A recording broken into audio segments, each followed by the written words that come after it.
Are your husband buddies watching? I hope. Good evening, everybody. Welcome to Advanced Refrigeration Podcast. You're the host, Brett Wetzel and Kevin Compass. Well, tonight we're doing a live stream, but I haven't actually talked to Kevin except for like 2 seconds this week because apparently his week kind of like was busy. So what'd you have going on, man? Oh, I had a 2-week startup crammed into 4 days. Really? So, and most of that consisted of a weekend.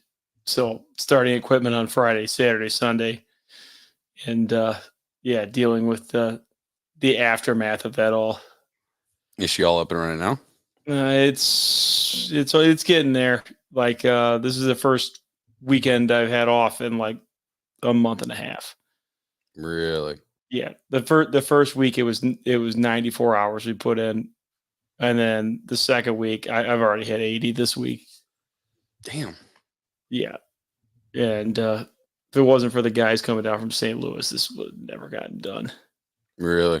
Yeah, this was brutal, and it was like every issue you could have think of happened. Like manufacturer wiring issues.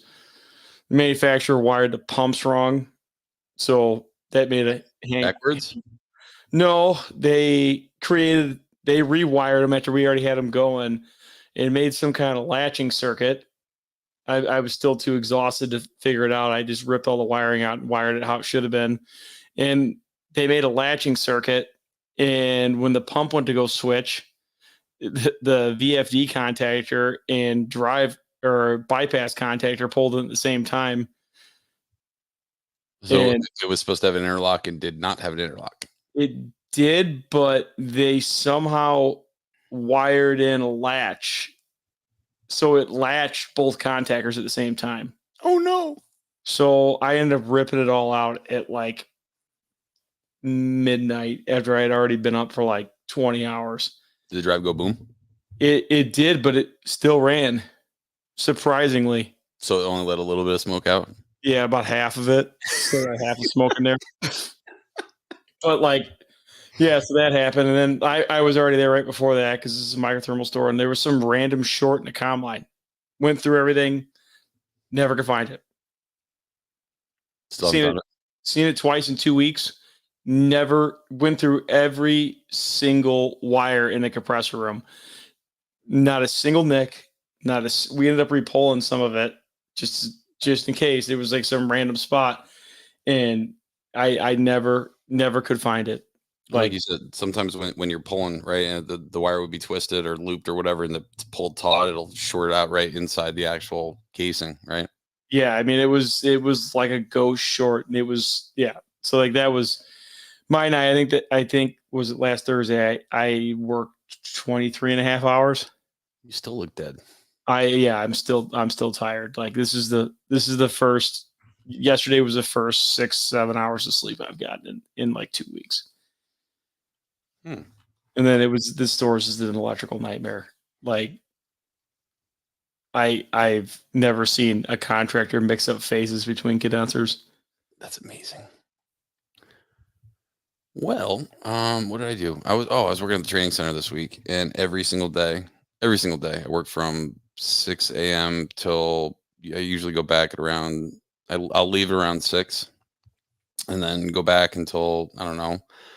Go back to 8 and then maybe work till midnight. And I just, for some other reason, I think I forgot to take my meds later. And the one night I stayed till midnight. The other night I stayed till 3:30 in the morning, and then got up at 6. And then I was like, oh yeah, tonight I'm just going to take it easy. This was Thursday night, and then worked from 6 a.m. and then left for a little bit, came back, and then worked till about 3 o'clock in the morning again. And I was broken. I actually slept until 8, like 9:45.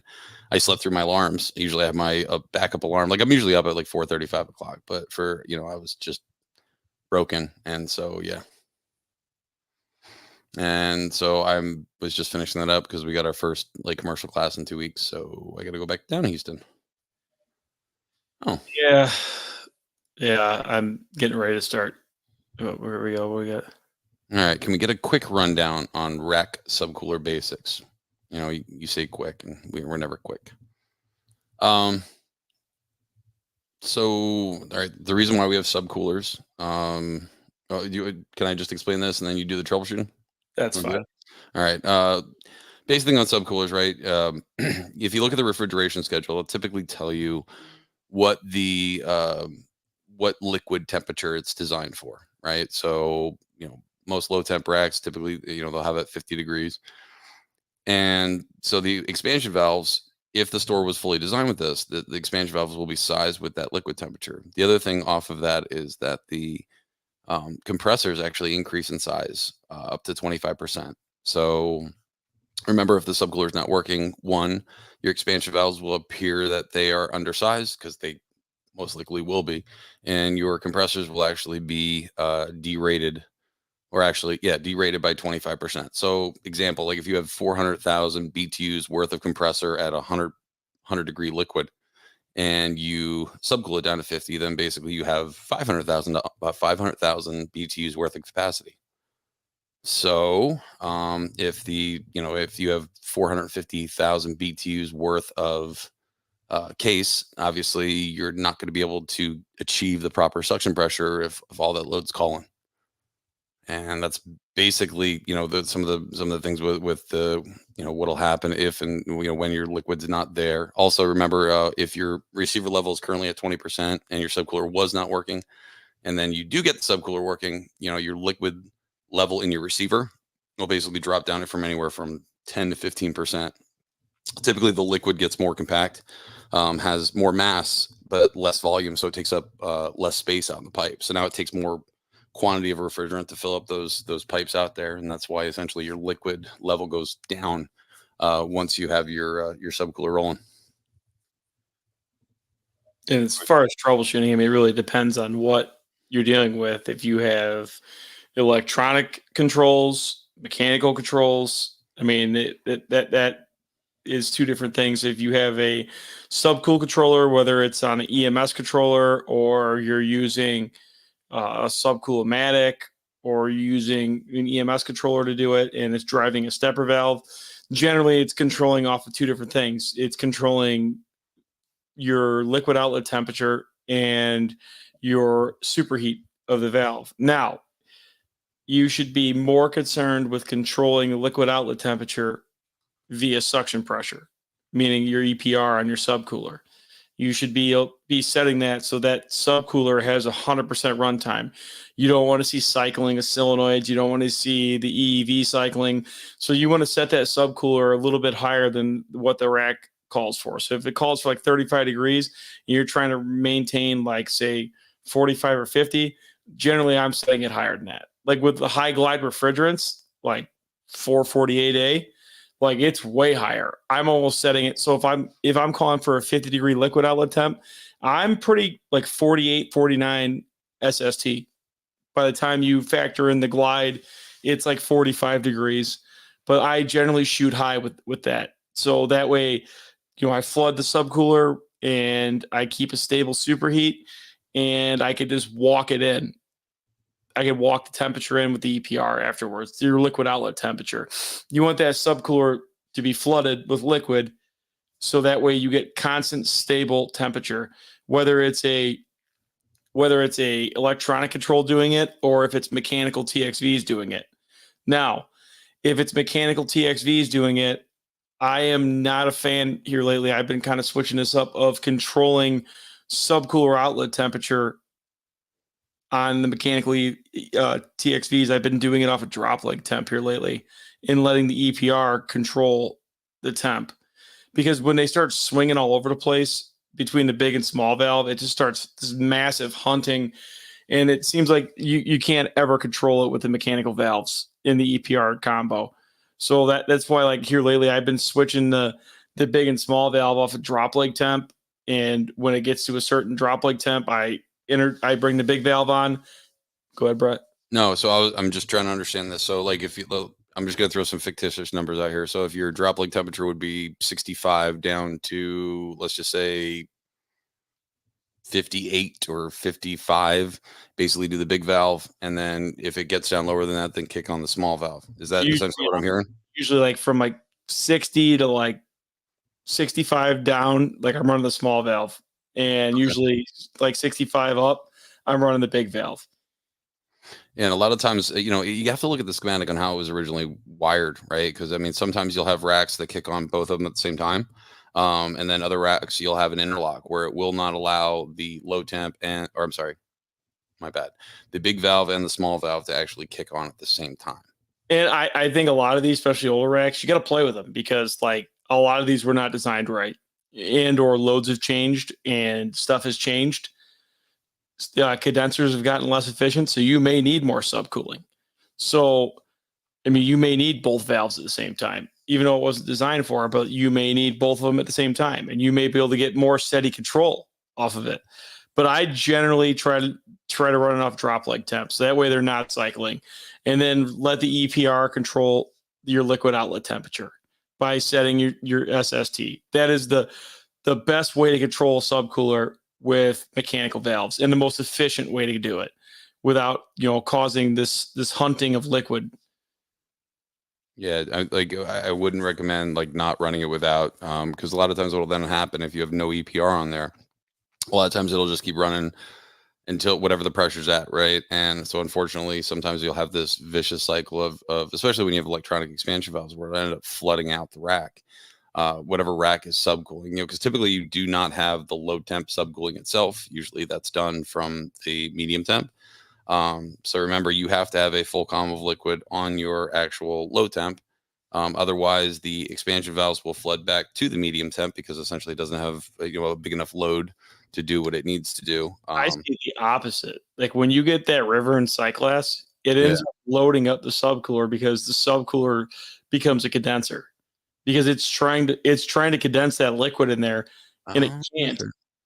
because it doesn't have the capacity to do that. So it basically turns into a plate and frame sub or a condenser because it's trying to recondense that flash gas in that line into there. I mean, it could obviously as soon as it clears and the load's gone off of it, now it's going to turn into a flood missile. Yeah, especially when they're doing that compound cooling, right? I've seen where the EPR is set too low, and then it just cycling off on liquid temperature because it's getting too low, and all of a sudden the electronic expansion valve is stupid, right? For the most part, all it's doing is just trying to maintain superheat. So it's going to see the superheat's going up because there's no more liquid. And all of a sudden, things going to open up to 100%. Then as the liquid temperature comes back up, it's going to turn on that liquid line solenoid. And now you're shooting how many X tons down the pipe down to wherever the hell it's going. Yeah, the main key thing with subcoolers is to keep them from cycling. The more cycling on the solenoids, the worse it's going to run. The more it's going to affect the medium temp racks. The more it's going to affect the low temp racks because that subcooler cycling starts a vicious cycle through the whole store.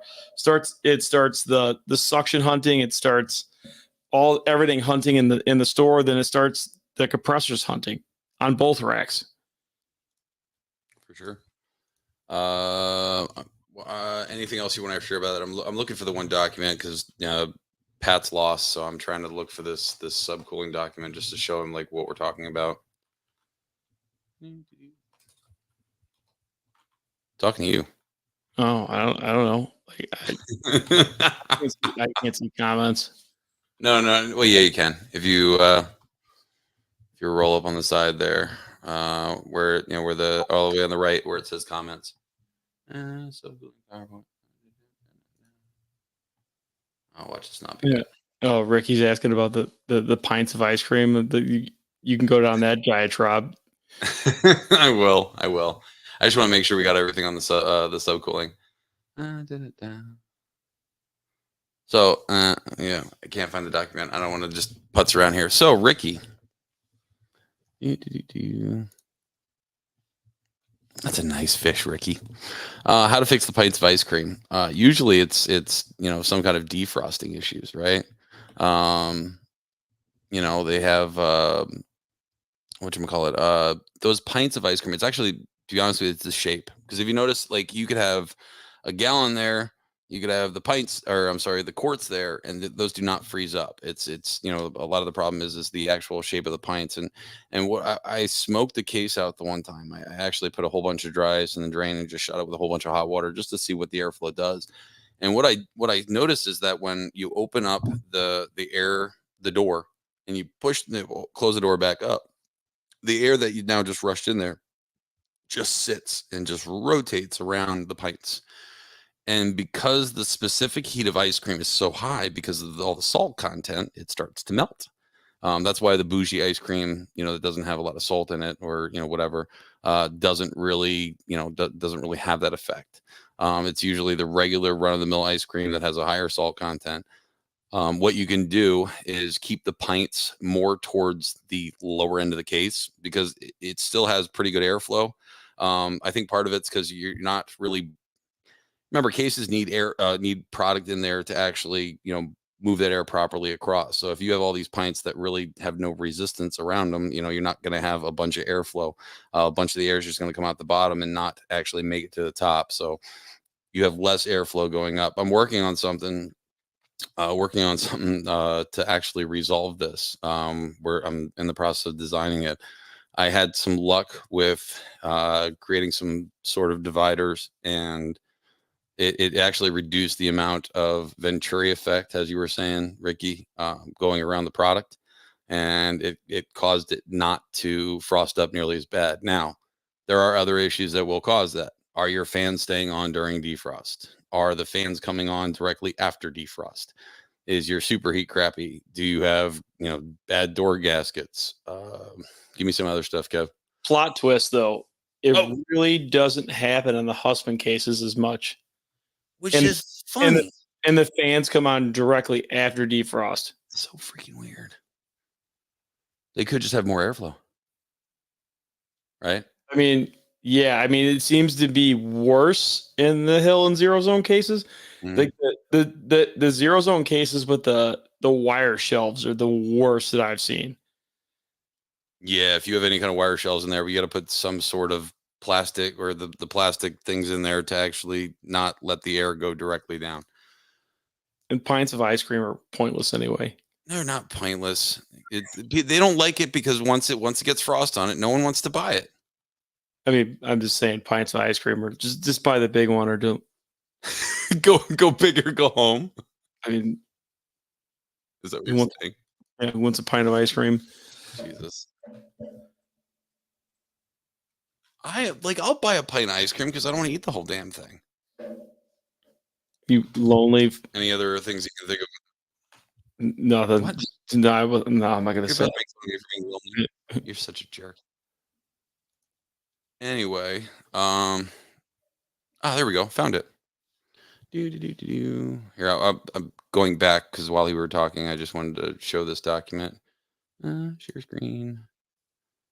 Window. Share. There we go. All right, so Ricky, I'm going to put you over on the side for right now. All right. So this is the subcooling document. Anyone that does work for this company can get a hold of this. So this is typically how a liquid receiver comes out through the liquid filter going out. You have the warm liquid going in through the top and the subcooled liquid going through the bottom.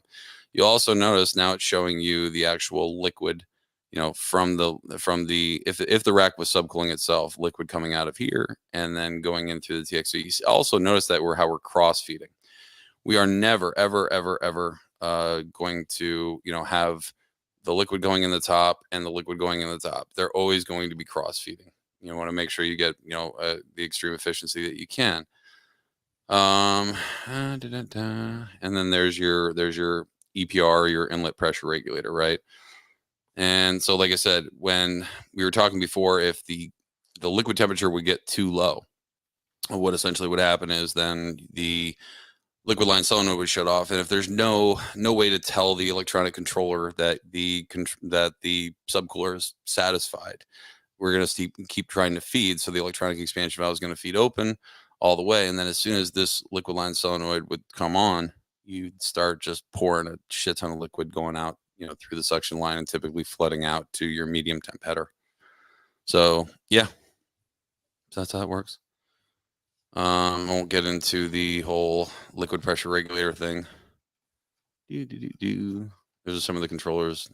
EPR, hold on. Looking for the regular subcool-o-matic. But I mean, it's not just, I've seen a lot of them where it's just not just the subcoolomatic, but the what's that, XED 22 or something like that, the Sporlan control. XEV 22D. Yeah, Yeah, that and one. then Yep. Microthermal has their own style Hmm. that, I mean, with their 700 boards, they could do a subcooler with steppers, Hmm. so that eliminates that. Or you could do the 2 valve control, 3 valve control. I got something I want to bring up, which I've seen like on these new racks, and it's been like every other rack I've been starting up here lately, Let's is the go. old Rivering sight glass. Oh, I freaking hate it. Like, so it's been like every startup here lately with 448 is been the Rivering sight glass. So before you start, is it happening? Is it happening right on initial startup, or is it after everything kind of calms down? It's both. On initial startup, it's like horrible. Like, it'll have like a 40% receiver, and I'm talking the sight glass looks like it's just river and like like no other. But Oh. then it kind of calms down, but then it gets lazy. It gets that lazy sight glass.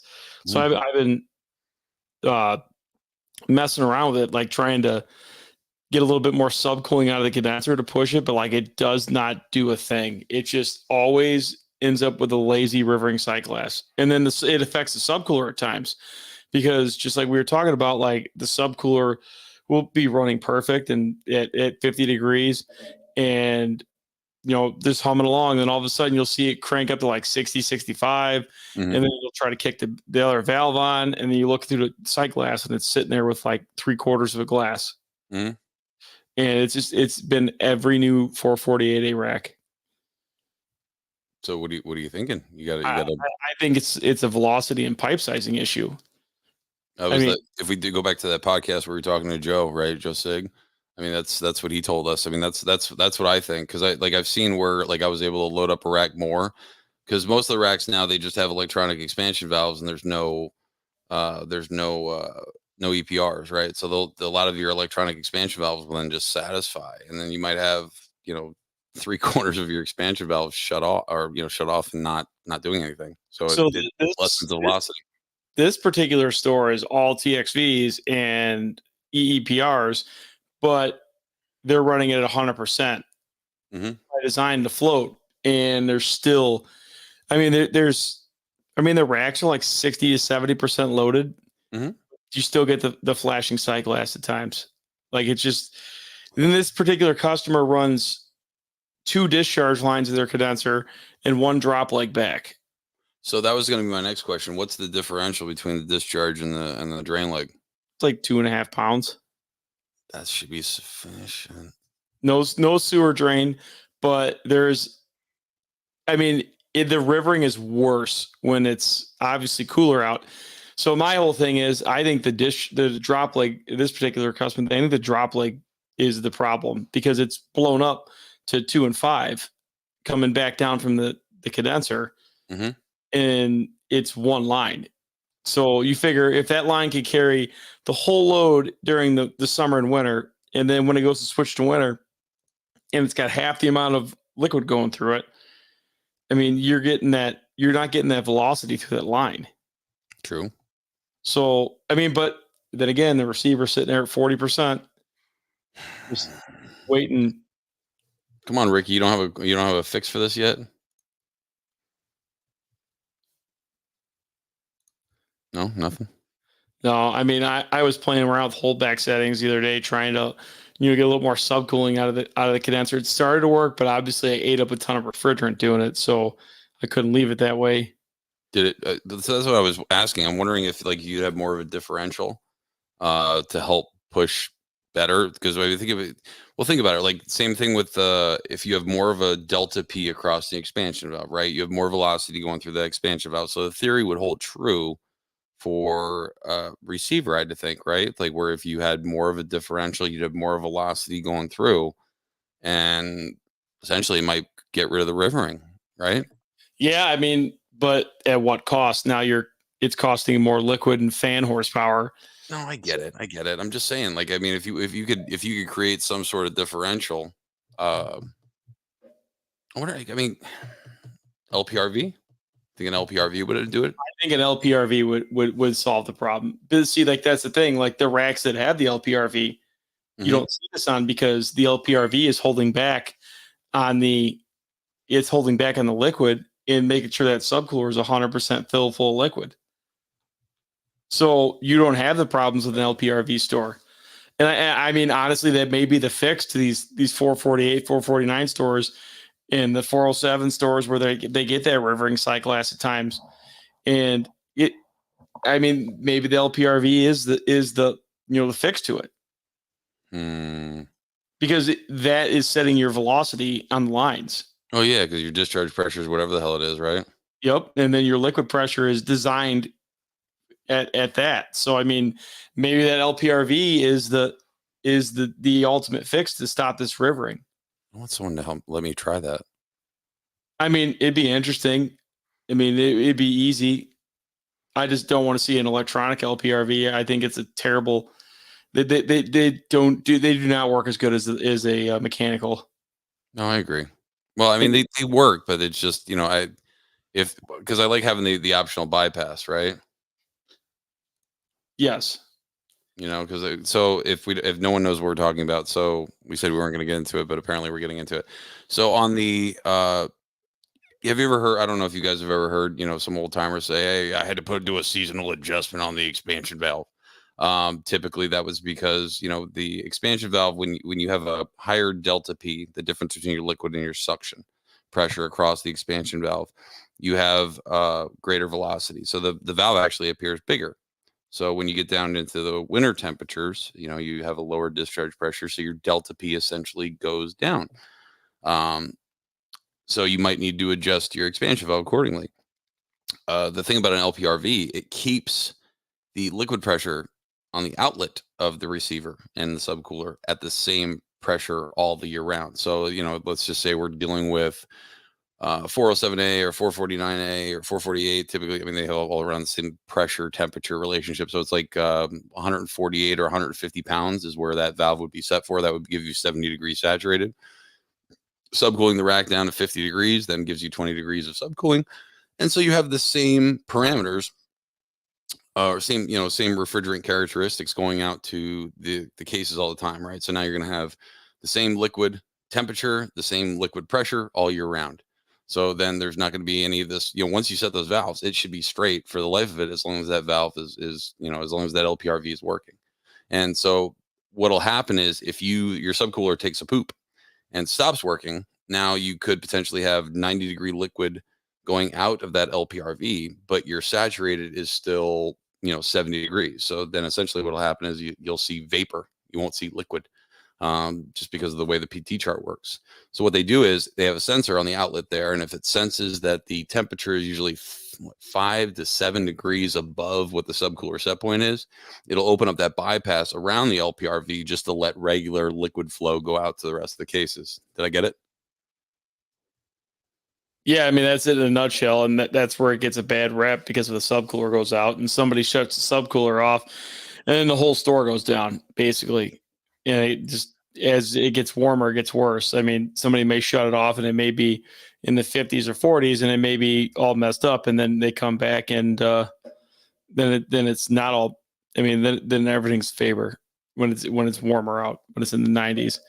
So I mean, that's where that whole LPRV gets a bad rep, because if the subcooler comes down, it's done, but you need that bypass valve around it. The only problem with that is all those expansion valves were set at 138 pounds of liquid pressure or whatever it is. So when you do go to full flow, those things are getting, if somebody cranks that valve open and puts full flow to it and the subcooler is working, now you're going to have a flood missile, because I mean, they're getting 50-degree liquid and they're getting full liquid pressure.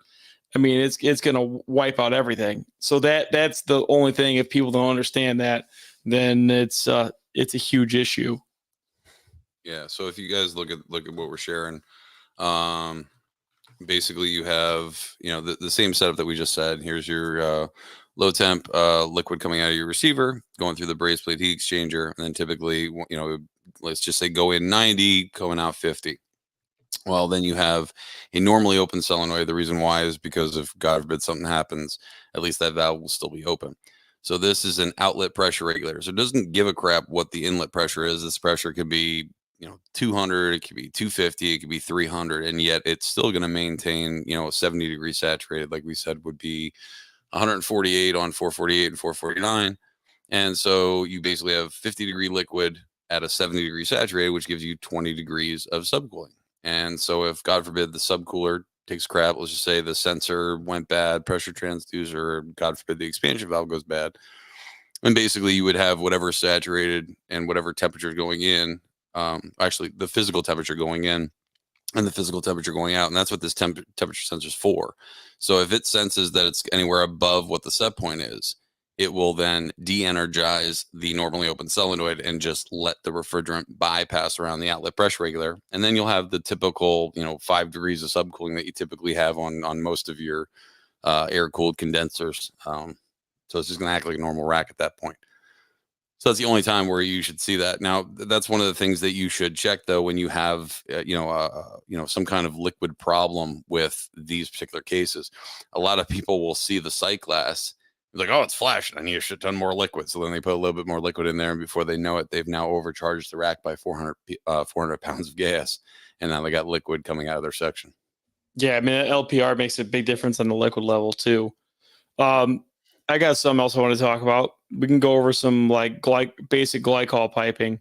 Sure. So like basic glycol piping, meaning like case piping.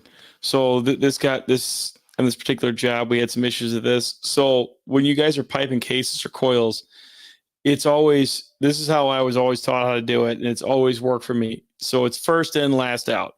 So the first case to get the supply of the glycol coming in from a drop or whatever it's coming in from is the last case out of the return, meaning then that case is going to feed out to the return last. So you got to bring it all the way to the other side where the return is. Mm-hmm. The reason we do this is it keeps that first case from way overshooting, and then you having to sit there and crank down on the circuit setter to try to slow the flow down or increase the flow in that case to cut the heat transfer down, because that case will end up way overshooting set point. Mm-hmm. And it'll end up fighting everything else. So what happens when you don't pipe things first in, last out is exactly what I said. But if you pipe cases first in, last out, mm-hmm. then it keeps that from happening and you get a more balanced circuit. And then you could keep those circuit setters more to the proper flow, because you don't want to start cranking circuit setters down to start reducing flow on cases, because you're getting too much flow to the first couple cases. And that ends up creating other issues. You want even flow. And then when you're piping a case, so you want to fill the coil with glycol. Okay. So your supply is always going to go into the bottom, and it's going to fill the entire coil, and then it's going to fill the entire coil and go up at top. That's another reason it keeps it from getting airbound, and it makes sure you get an entire flooded full coil of glycol. And then when you go back to a header or whatever, your solenoid is generally going to be on your supply line. So they generally don't want to shut off return lines. They want to start shutting off supply lines. So you're saying on that particular system, they do have a circuit setter on every single case though, or every single evaporator? Yes. So they have one on every single evaporator, but they're all cartridge style circuit setters. You can't adjust them. Which is everything I've seen new. So every case that's coming out from these manufacturers now has non-adjustable circuit setters in their cartridge style, which is kind of a pain, because like if you need to adjust something, so we've had a couple cases come in at other stores where like you need to get a little bit of adjustment on there, and you can't. We have to end up installing a circuit setter or end up using a ball valve to balance it, because there's just a cartridge style circuit setter. Sorry, I was looking for something. Because while you were talking, circuit setters you could actually flow backwards through. I didn't think that was possible. I would have thought that the spring and the diaphragm in there would have stopped it. but you could actually flow backwards through those cartridge style circuit setters. Really? Yes, So that means they're not 100% closing then. correct. That So sucks. it's not like a B&G or a TA like you'd normally see like in a Hill Phoenix case or something Yeah, where the you SCAD or whatever. yeah, which you could close that thing all the way down and use it like a ball valve almost. Yes. So the cartridge style ones will blow open if you pipe it the wrong way and it's going through the return. So they're not actually positive shut off. So or they won't seal when they're going the opposite way. But so that's why like piping those you really got to pay attention and make sure because I mean we had some where a manufacturer flip-flopped lines in the case. Oh, are they because are they about the same size? They're the exact same size, 7/8 in, 7/8 out. That's lame. So it's really hard to tell. I'm looking for the piping. I know I have it somewhere. Oh, here's Yeah, your warm. Go ahead. yeah. I mean that it's very specific. And if you're doing warm fluid defrost, you need to it needs to be piped that way also. So you get a good flow in your warm fluid defrost, and your first case doesn't get toasted during defrost, and then your last case is barely getting into the warm fluid. So that's why you want to pipe in first in, last out. It's even more specific with warm fluid defrost because otherwise one case gets more defrost than the others, and you end up with like a case that's 60 degrees discharge air and a case that's 38-degree discharge air. Got you. Well, here I found something. This is not mine. I'm just not taking credit for this. I'm sharing. Oh boy. Just stop. Share screen. Just want to make sure I don't get in trouble. Like yelling at me. I already know where this is going. Oh, stop it. So yeah, so here's typical piping on a glycol circuit. So you can see here's your return, here's your supply, and first case in, last case out. So I'm just sharing the piping. Do you want me to share the other piping, the whatchamacallit, the warm fluid, glycol? I mean, that's fine. You can. Hold on, what's this? Jason, can you use primary and secondary for these? I don't know what you mean. I'm not that smart. Do you know what he's talking about? Jay, No. just so you know, Jason's a chiller guy.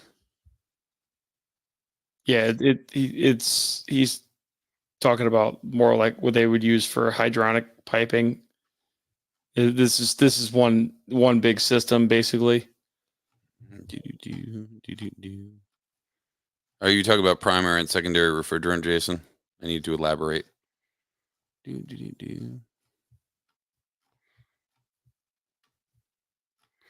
trying to find this documentation quickly. Oh, almost there. You remember that story you had where they had the wrong impeller on? That was a fun week, huh? Oh yeah, that was that was another push startup with the wrong pump impellers, and when we went to go start everything up for the first time, it shook all the 4-inch copper in the store and moved everything back like 3 to 4 feet on the hangers.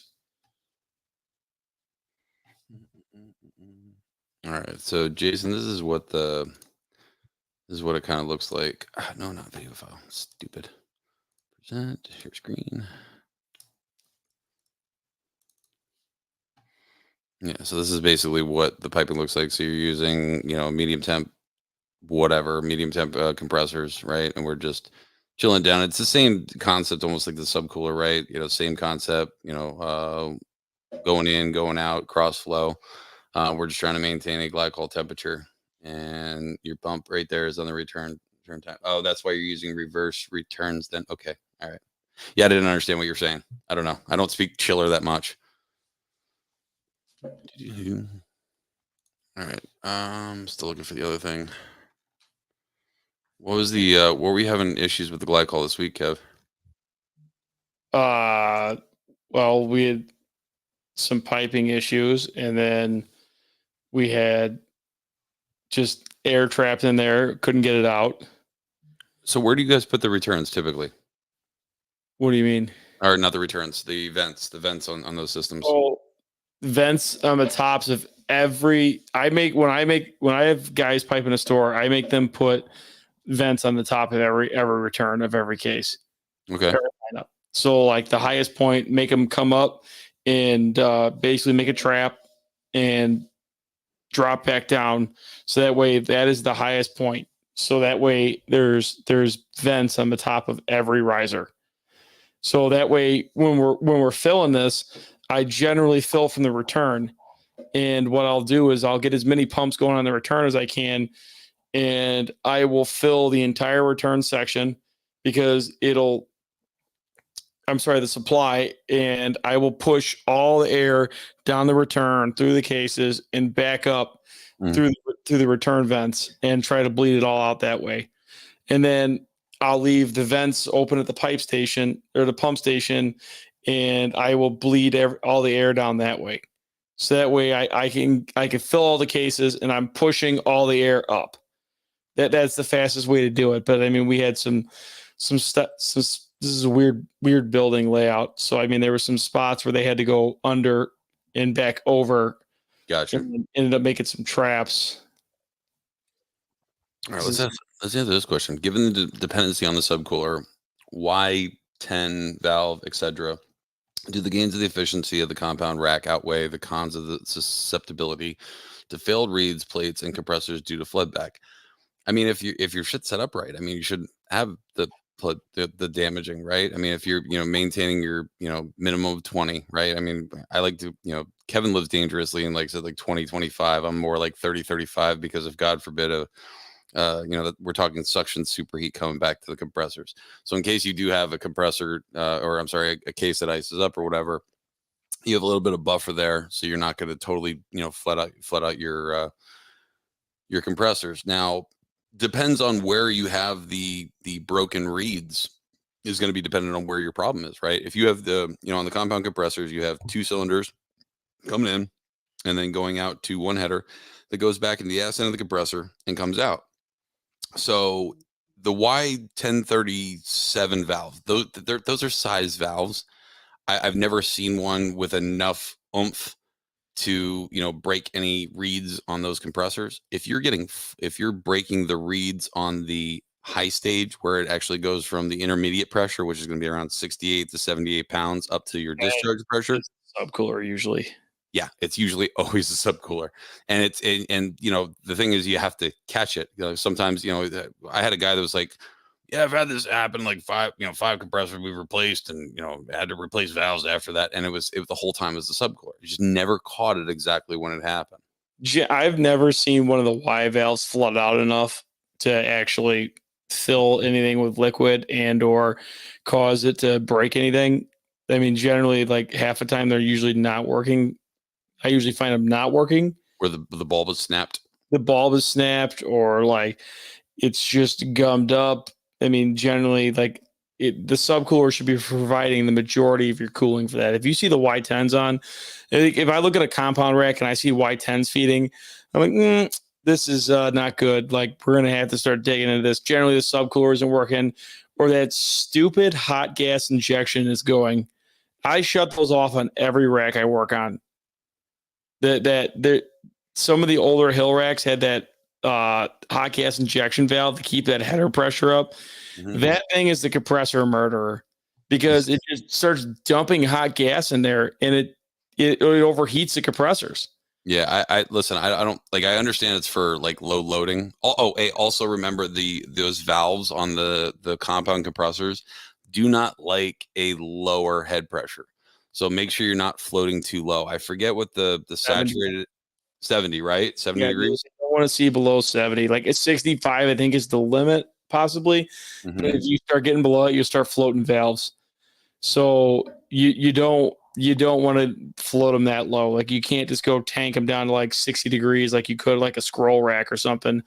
But I mean, I personally don't think the compounds are worth it in the big compressor style stuff. If you're going like ultra low temp, yeah, they're worth it. I mean, the scrolls with the vapor economizer, oh, totally worth it. 100% worth it. They're way more. But you're still saving money. You're still saving, compression ratio, right? Because you basically have that compressor doing two separate sets of compression. Like you're doing like a 3-to-1 and a 2-to-1. So like you're saving kW there, right? You're saving energy there, but like I don't think the risk is worth the reward in those. Like the scrolls just take it so much better. Like I've watched scrolls just pump straight liquid for days, and they just take it. You put straight liquid through a recip like those things, it's done. Here's the Y1037 that we keep talking about. I know a lot of times on the audio podcast we just talk about numbers. So the actual part number on this is an FV, Frank Victor. So F is really the body style of valve. So if you look up a Sporlan expansion valve, an F valve would be just a regular in and out. V stands for R22. This one at the bottom, wow, I've never seen a 5. This says FV-5. That would make that a 5-ton valve. Holy crap, that's huge. And then -180 is the temperature that it's trying to achieve. On the compound compressors, you typically only see them at a 1-ton, typically for the compound compressors, even the bigger guys. Like I said, I've never seen one flood back via that.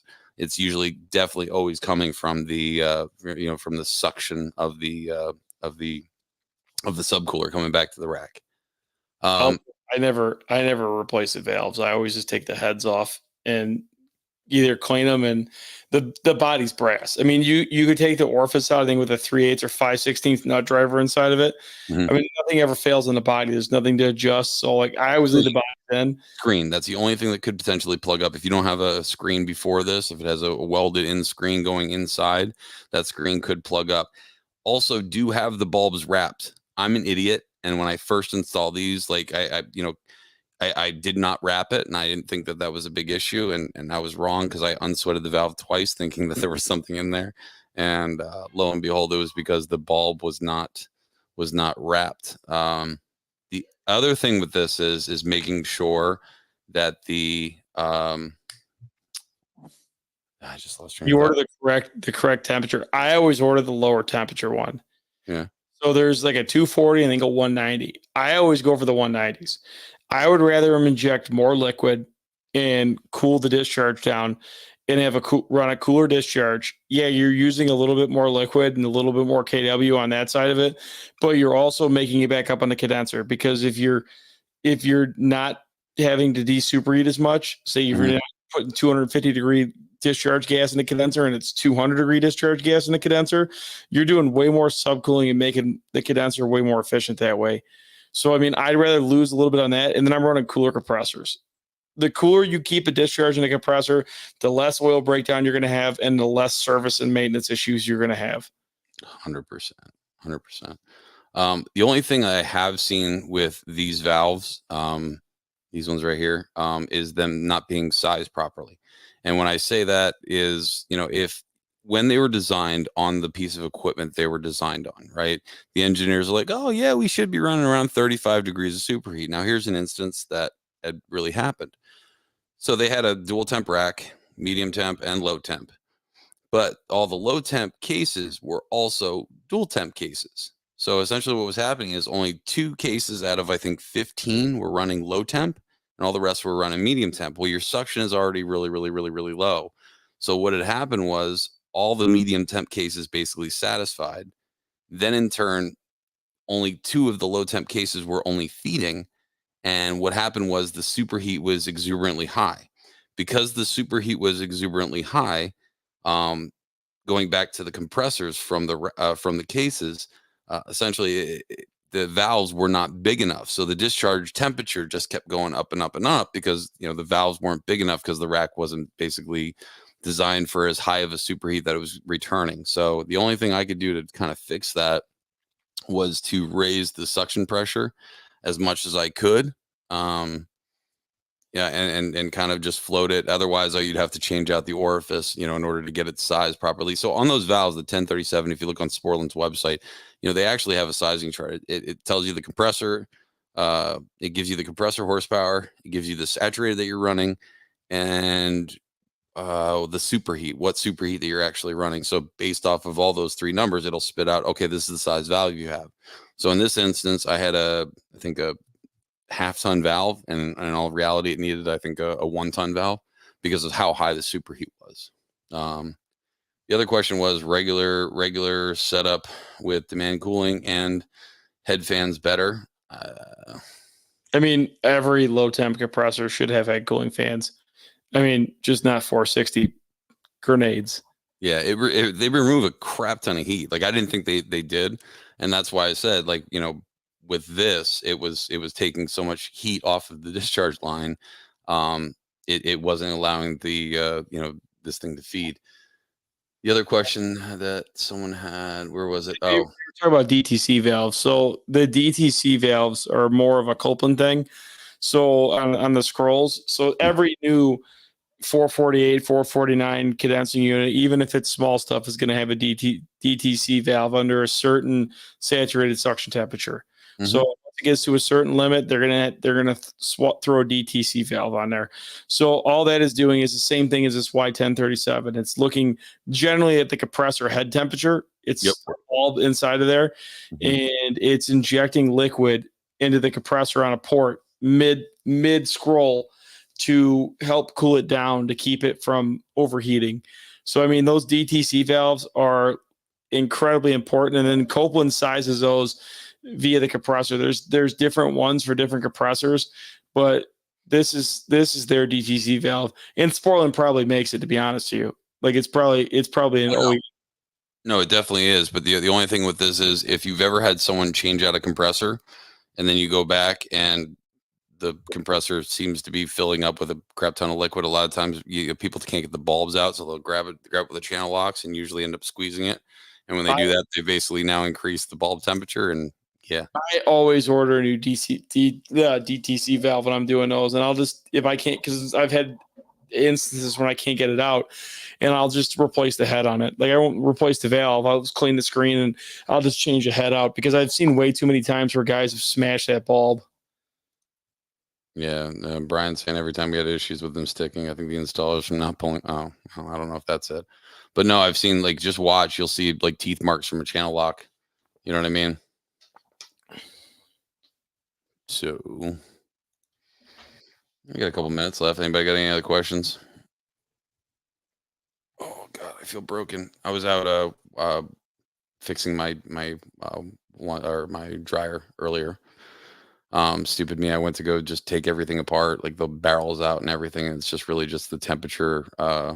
There's a thermal limit in the back, so in case like the cycling thermostat isn't working or things blocked or bad built, it's I'll just whatever. buy a new one. I'm so tired of working on those pieces of crap. Like I have a wash machine, and I told my wife the other day, like the next issue it has is going down the stairs, and we're getting a new one because it's like it's not worth it. Like every appliance is just a giant pile of crap here lately. Well, that's why I buy like I still have a top loader washing machine because I'm just refusing to go with the times and get the front one. They smell anyway. Yeah, Doo-doo-doo. nothing but issues with that Yeah. stuff. Sorry. Jason. Yeah. Sensor. So, do you know who makes that paste or where I can get that paste? I cannot stand that paste because it gets all over everything. No, but that's what Like it's it's made like for, though. anti-seize. It's worse than anti-seize. I can't remember what the hell is that. It's just thermal well paste. I mean, there's a couple supply houses that have it out by us, but like you get somebody that just like goops it on there, and then next thing you know, it is literally all over you the rest of the day. Gotcha. Yeah. Oh, there. Yeah. Actually, it was funny. So Jason just said Honeywell. So, oh my God, there's like a tub of it. Honeywell part number's 107408. Yeah, I Uh, just imagine there's some apprentice somewhere just going around with like a scooper and just scooping that shit on, laughing, just fucking everybody for the rest of the. it was really funny when I was out in Arizona. The one guy had never done the startup on that rack manufacturer. And so I was like, hey man, I want you to go through and check all the connections. He's like, even in the pet ground. I was like, yeah, even the pet ground. He Oh, goes over, he goes, bro, what the fuck? I was like, why would you do what am I supposed to do? oh, dielectric grease is so nasty. especially when you like it's all over you and you're sweating. So on one manufacturer of rack, they dump probably a quart of this. What would you call it? Just dielectric grease. Like I literally watched them. The one like we pulled the compressor tops off, and it looked like somebody took a trowel and just cleaned off the top of them. They looked pristine, like a bricklayer. Just laid another layer down, and it's just full of dielectric grease. And I'm scooping it out with my hands and throwing it on the ground on a towel, trying to get to the compressor connections that are touching each other. Yeah, that's not cool. Well, it's about that time, guys. I think we're gonna hightail it out. I still got some other stuff to do and a dryer to put together. So I appreciate everybody listening. You guys have a great night. All right, take it easy, guys. Bye.